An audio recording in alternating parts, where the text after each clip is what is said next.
Hello and welcome to the Popcorn Junkies. We are reviewing a movie called Sick of Myself. I'm just sick of myself. Are you sick of yourself? I'm sick of myself. I'm just absolutely sick to the back teeth of myself. This is a Norwegian, deeply dark comedy. It's not necessarily from the same filmmakers, but I think it's from the same studio. It's associated with some of the same people who made Worst Person or Worst Woman. Was it Worst Person in the World? This is a curious film. This is a film about a woman. She's a barista. She works in a cafe. Her partner is a pretentious artist who, interestingly, makes his art out of stolen items of furniture. He sort of steals bits of furniture, steals kind of lamps, steals kind of just objects, things, bits and bobs, soft furnishings, things that you would have around the house. But the part of the element of them that's absolutely crucial to his art is that he steals them. And she sort of aids him in these thefts. She acts as a sort of decoy. You know, she's like a honey trap. She sort of distracts whilst he then steals things. So it's a kind of curious, kind of strange relationship. As I say, she works in a cafe. He's an artist. He's on the ascendancy. You get a sense that he's about to become big. He's very sort of self-obsessed. He's a bit aloof. He's a bit austere in the way that some artists can be. Anyway, on an ordinary day in her cafe, a woman comes bursting through the door covered in blood, and she's been attacked by a dog. And this is the trigger for a film that in many regards is about what it means to be seen, what it means to be noticed, what it means to be in this modern age, in a sense, to be viral, to have something awful that happens to you, and how that potentially makes you the centre of attention, and how being the centre of attention is the best thing to be, and so it doesn't really matter if you lie in getting that. And so this opening kind of salvo of this woman bursting through the door, covered in blood, attacked by a dog, she aids her, she sort of tries to kind of hold her or cradle her, gets covered in blood herself. And when she goes home, she says to her boyfriend, he says, "What's happened to you? Have you been attacked?" And she says, "I don't know. She knows she hasn't. But she likes the attention, she likes the drama, she likes the fact that everything's focused on her for a minute, she likes the fact that he's scared. She even walks down the street when she's covered in blood, almost kind of luxuriating in the fact that people are stopping and turning and looking at her and going, what the hell's wrong with her? Has she been attacked, or has she murdered someone, or something like that?" So the theme of this film is narcissism. The theme of this film is narcissism, and it's established right at the front, right at the beginning there, both in the narcissism of the artist, because I think at the end of the day, there has to be some aspect of narcissism in any artist, not necessarily in a horrible way, because what you're saying is what I've got to say and what I'm doing is kind of important, and it needs to be put out there, and it needs to be consumed by other people. That said, the artist themselves doesn't need to be that narcissistic. And this guy, he's kind of passive-aggressive, this guy. He's sort of like, he just wanders around, doesn't really take an interest in anything. So you kind of understand why our lead actress, the woman in this film, is kind of seeking attention or seeking affirmation or seeking some kind of recognition, if you like. She is astonishing. Her name is Kristine Kujath Thorp. She's got a knack for slapstick. She's got a knack for straight-faced humour. She's got a knack for surrealism, lunacy, delusion, all that kind of stuff. She's brilliant. Fabulous comic actress. This is a really complicated, clever, dark and twisted comedy. It's grisly. This goes towards body horror. This is grisly. Okay, so she wasn't bitten. She couldn't really pretend or fake that, but she wants the trauma. She likes the trauma. And this is a thing that I think is a problem with the modern day world. Everyone wants their own trauma. Everyone wants to sort of monetize their own trauma and put their own trauma on the internet or on social media and all this kind of stuff. I mean, everyone does it, mental health issues, all that kind of stuff. This is the culture that we live in. And this film kind of caricatures that. It's a satire on wanting to be the centre of attention at all costs and regardless of what damage you inflict upon yourself. So we then get to another scene where her artist boyfriend is going to be picked up by like an enormous gallery. She keeps trying to diminish it. She keeps saying it's not that big. It's not that big a gallery. It's like the Tate wants him to say. She says, yeah, but it's a small Tate. It's the tiny Tate. It's not the big Tate. It doesn't really matter. So she's kind of threatened by her boyfriend's success. She's threatened by the fact that she's not as kind of important or recognised or talked about as her partner. And then there's this big dinner. It's a fabulous scene. And she feigns a nut allergy. She's delusional. She's a fantasist. She completely lies. She pretends to have a nut reaction in order to usurp and kind of eclipse the achievements of her boyfriend. So she has no shame.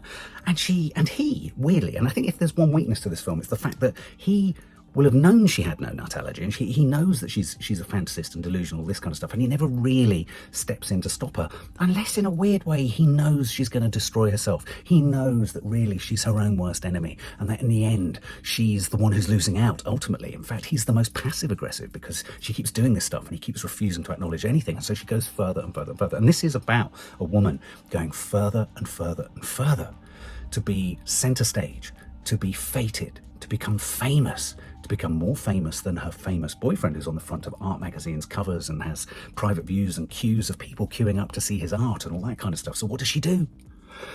She goes online, or she asks her drug dealer to go online and source some really dangerous drugs, I think from Russia, that essentially make you sort of come out in the most awful kind of welts. It's sort of like it burns you from the inside like acid, leaving the most horrendous scars. And so she takes these drugs in order to give herself scars and sort of, you know, wounds and suppurating sort of agony all over her skin in order to, in order to get the attention of everyone around her. And what she ends up doing, she ends up overdosing and her whole face blows up, and so this becomes a body horror. So she really wants to be the center of attention at any cost. And what happens is, as she kind of goes through her drug dealer, very funny character, the drug dealer, in a weird way, the drug dealer in this film, no one's got any heart, there's not much warmth in this film apart from the drug dealer, who's a remarkable character who accidentally has sent her a film of him trying to suck his own penis, but he's incredibly warm, he's incredibly funny, he's incredibly sweet in a weird way. He's the one who kind of gets at the drugs. And so we follow her journey as she starts to essentially self-harm. She engages in the most extreme form of self-harm as she starts to take more and more of these pills, and she starts to get more and more disfigured, and she becomes more and more, in a sense, disabled, as she kind of tries to get sort of, you know, noticed and picked up and spotted and admired and recognized and you know, recognised in the street. She wants to be on the papers and all this kind of stuff. And the film does a really good thing of kind of slipping between the reality of what's going on. So you never really know, is this the reality of what's happening to her? Or is this in her imagination? At a certain point, she's in a sort of 12-step recovery meeting where she's sharing in her sort of illnesses and her you know, the ways in which she's kind of gone through all these troubles. But none of them in the group believe her because actually, obviously, she's a true fantasist. She's constructed this entire narrative, but she's taken these drugs in order to pretend that she's actually struggling and suffering from something genuine. She fantasizes about becoming a social media sensation. She wants to be interviewed. She wants books written about her. They cut to images of her in these kind of swanky mansions where she's the star, and her partner, you know, her boyfriend, the artist, is the one who's kind of looking after her and kind of like, you know, is sort of pandering to every one of her needs. She wants him to be impressed. She wants him to look at her, essentially, but he won't. I mean, even when she's taking the overdose and she's in hospital and her face is bandaged up, you'll see it in the trailer, you see it on the poster, she's all bandaged up, and she says, oh, people must be wondering where I am, people must be wondering what's happened. And he goes, no. It's very funny. It's very dark. It's very funny. And it's about her slow descent into body horror hell. I mean, it really is. She even signs up to kind of a modelling agency that looks after genuinely, you know, disabled or, physically diverse individuals, people who have, aren't sort of, have got sort of a limb missing or look different.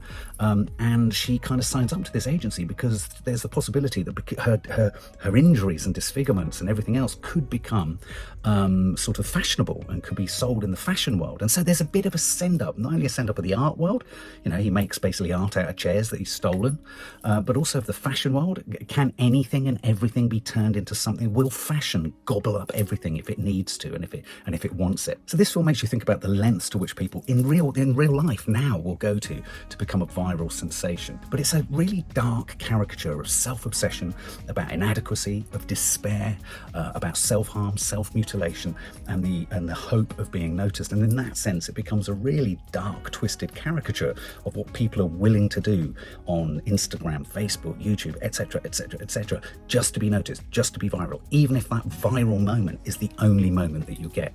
It's about the emptiness of gaining a profile, of fame, becoming famous, of getting exposure. To what end? Why? Why do you want it?